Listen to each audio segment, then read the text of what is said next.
TFUE versus FaZe Clan. The fascinating story of a kid who went from playing Fortnite in his bedroom to joining one of the most respected teams in esports, to exploding in popularity and eventually surpassing the team who built him up. It's a story of ambition and hard work, success and betrayal?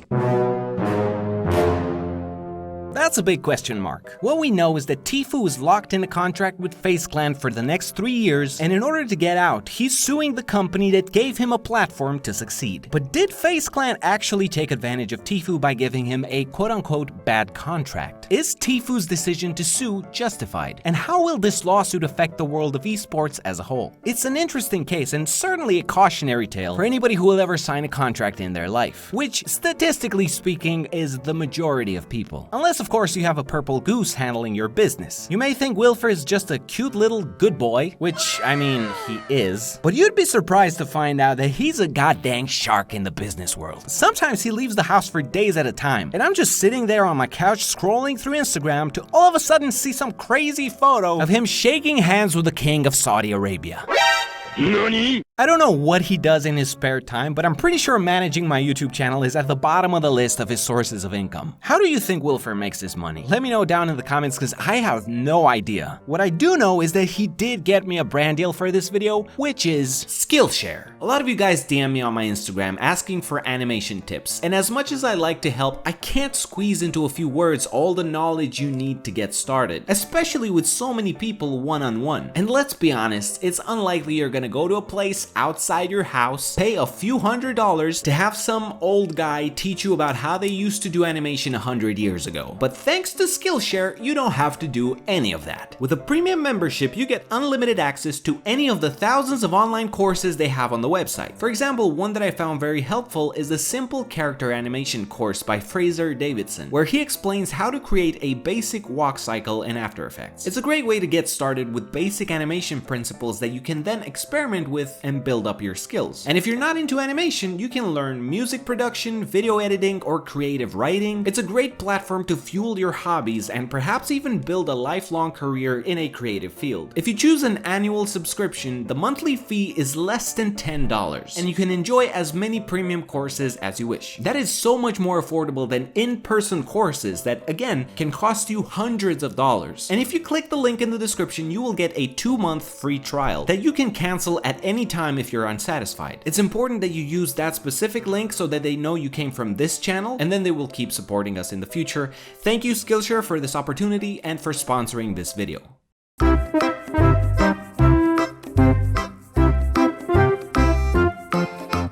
Tenney, aka TFUE, started putting up content in 2014 when he was just 16 years old. Even from his very first video on YouTube, you can tell he dominated at first-person shooters, in this case, Call of Duty. If you pick any video of his between 2014 and now, no matter what shooter he's playing, it's an undeniable fact that he's very good at what he does. Over the following couple of years, he had a slow and steady growth, both on YouTube as well as Twitch. By 2018, he had 65,000 subscribers on YouTube and 85,000 followers on Twitch. Now, that's not a bad number, but after 4 years, especially for someone as skilled as TFUE, it was nowhere near the spot that he truly deserved. Unfortunately, the reality is there are many good gamers, many great content creators, but very few have an organic breakthrough into the mainstream. In fact, there's so many people making content nowadays that unless you're super lucky with the algorithm, your best chance is for someone bigger to put a spotlight on you. It's like you're in that claw machine from Toy Story, you know, with the aliens. Not everybody will make it out. The claw only chooses one.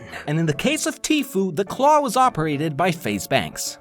I met TFUE back in April, a little bit over a year ago now. When I met him, I got into a random game with him, noticed very quickly that he was incredibly good at the video game that we were playing, which was Fortnite. Watched his Twitch after that session to see if that was just a good game he had. It wasn't. I noticed and was very surprised at the fact that he had about 100 subs. I contacted Cloak and I told him, please play with my homie TFUE. He's really fucking good. Just scrim with him, give him a chance. And Cloak's response to that was something along the lines of, we have this person, this person, this person, this person in mind. We don't want to play with TFUE. Again, I pushed him. Yo, just play with him. Just please scrim with him. Just give me that much. That's all I ask. And he did. The rest is simply history. They played together and they fucking crushed it. They won scrim after scrim and they were stoked. Everyone was like, fuck, this is is really where TFUE started to really make his name.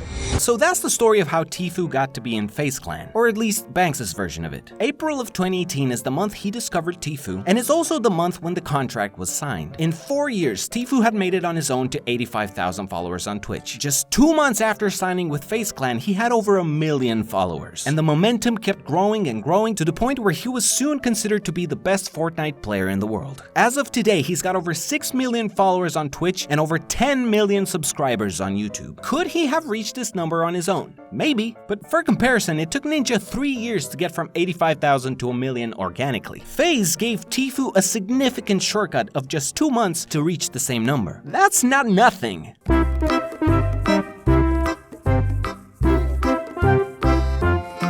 Now, we've already mentioned TFUE's contract, but what exactly is there in this problematic agreement between him and FaZe Clan? Well, there's 2 big reasons why TFUE is unhappy with the contract. Number 1, he has to stay with FaZe Clan exclusively for 3 years, which is a lot. And number 2, FaZe Clan takes a big chunk of his revenue, in some cases up to 80%, which again is a lot. But the contract also states that they've given him all the equipment he needs to perform: computer, accessories, gaming chair, etc., which he probably couldn't afford at that point on his own. And they're paying him a salary of $2,000 per month. Now, is this a bad contract? Well, for TFUE of today, absolutely. As the best player in the world, to have somebody basically own half of what you make must be incredibly frustrating. And the $2,000 per month is not even pocket money for him at this point. But for the TFUE of April 2018, with a much smaller audience, a guaranteed paid 3-year contract of playing in the best team in eSports sounded like a dream come true. It's a legitimate paradox. The contract that young TFUE signed is mostly unfair for the TFUE of today. But if young TFUE hadn't signed the contract, maybe he wouldn't be the TFUE of today. You can't have one without the other. It's like the chicken and the egg. Oh, Jesus, I know you're a goose, Wilfer. I'm just trying to make a point here.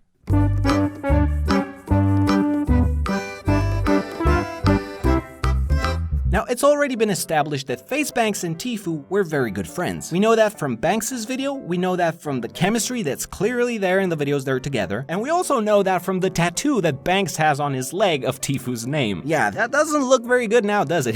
But this needs to be looked at as a business transaction. FaZe Clan, as a business, invested in TFUE as an asset, and they are entitled to get a return on their investment. It's like you'd be investing in Facebook when it was just Mark Zuckerberg in his dorm room. You buy him a computer, you pay him a salary, you basically create a whole environment that helps him build Facebook. And years later, you should technically own Facebook stock worth millions of dollars. Mark Zuckerberg can't just be like, sorry, my dude, I'm bigger than you now. I don't feel like paying you back anymore. But you wouldn't be here without my help. Nah, I'm pretty sure I would. There's a contract. Yeah, I don't know. I shouldn't have signed it. I was stupid. Yeah, but you did. Listen, I don't have time for this. You'll be hearing from my lawyers. Now, look, I'm on neither of their side. I'm trying to look at this as objectively as I can, but I can't help but feel like this fallout is mainly caused by TFUE not respecting the deal that he willingly accepted. It's been alleged, and pretty much confirmed by TFUE's brother, that Turner doesn't just want out of the contract. He wants to start his own organization, a direct competitor against FaZe Clan. And to me, it looks like TFUE is hiding under this pretext that he wants to create a platform where players are not being taken advantage of by the establishment. But in reality, he's someone who outgrew the establishment and now wants to become the establishment. It's not a good look, you can't deny that. FaZe Clan was aware of TFUE's unexpected exponential growth. They never even collected all the money they were entitled to by contract. I don't know if this was strategic or simply a sign of goodwill, but it is a fact. They only took $60,000 despite being entitled to legally strip him of millions of dollars. Not only that, but they approached him with a revised version of the contract that said that FaZe Clan would no longer take any percentage from TFUE, and they would pay him millions of dollars just to stay on the team, which TFUE refused to sign.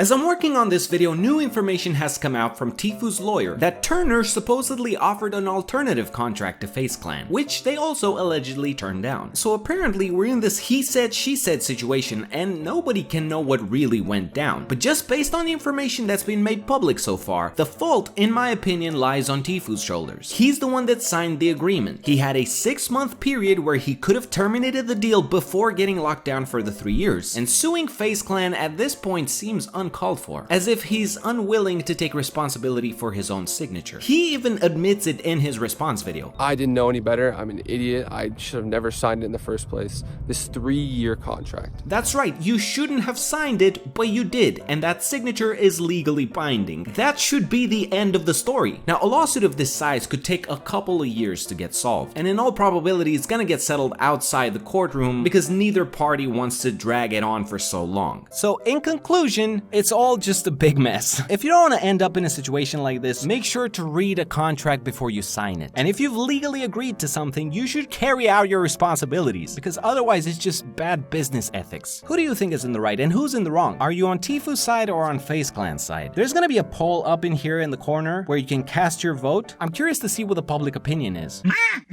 What is this? You did what? You signed my soul away to the devil? Did someone call me? Ah, yes, my new slave. What? No, that's not even my signature. Thank you, Wilfer. It's always a pleasure doing business with you. Let's go, slave.